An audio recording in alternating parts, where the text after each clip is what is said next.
Okay, now to break down more of what this means for the Trump camp, let's bring in former Donald Trump senior advisor Christian Whiton. Christian, thank you so much for coming on the U.S. Report on this historic day. First of all, I want to get your reaction to the verdict that was handed down in New York.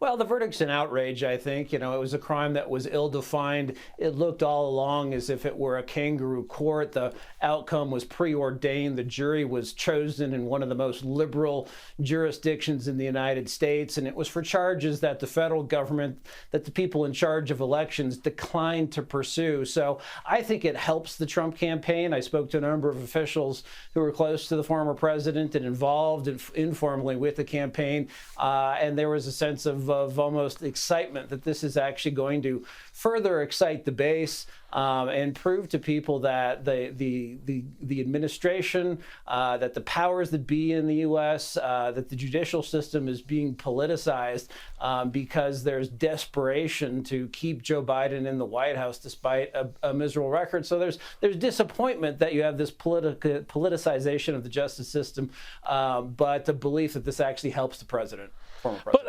But Christian, you've worked with the former president, and we saw him before looking very defiant, but also very angry, I'd have to say, about what have been handed down here. How do you think that he is personally reacting and feeling about what has happened today? Yeah, it's usually not a big mystery what President Trump is doing. I mean, he's usually very candid about his beliefs on social media. So very angry and disappointed. I think, there was some thought that at least you'd have a hung jury, that at least some of the jurors would be skeptical. After all, they had to ask for the judge to read his convoluted instructions back again. But I think you'll see a resolve. Also, this is the last trial that will play out before the election. So who knows what this judge, who's a very politicized judge, will do, whether he'll try and keep Trump in New York as sentencing matters are addressed, or whether this now just gets turned over broadly to the public. I think you'll see a very, very determined president. The question is whether he decides to be magnanimous to his former home state of New York, or whether he chooses to be vengeful once in office. It's very easy for a president to start pulling back some of the many, many, many federal funds that New York City relies on to operate, to stay viable.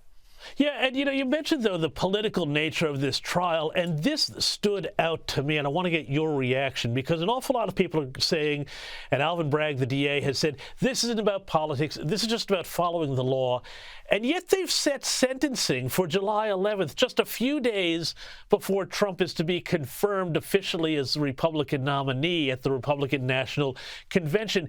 Does that data point to you kind of give away the game that this is really about, well, what they're accusing Trump of, election interference?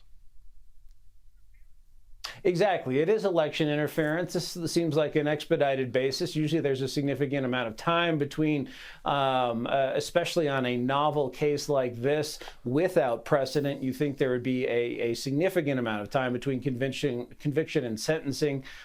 This is what the Biden administration is counting on. They're hoping against hope that this is going to have some sort of effect that Biden has been unable to achieve. He's below water in all of the polls, the economy, foreign policy, the direction of the country. People still blame him for inflation. They blame him for a lower quality of life. And it looks just like it's ongoing politics by this judge and by the other judges in cases against Trump.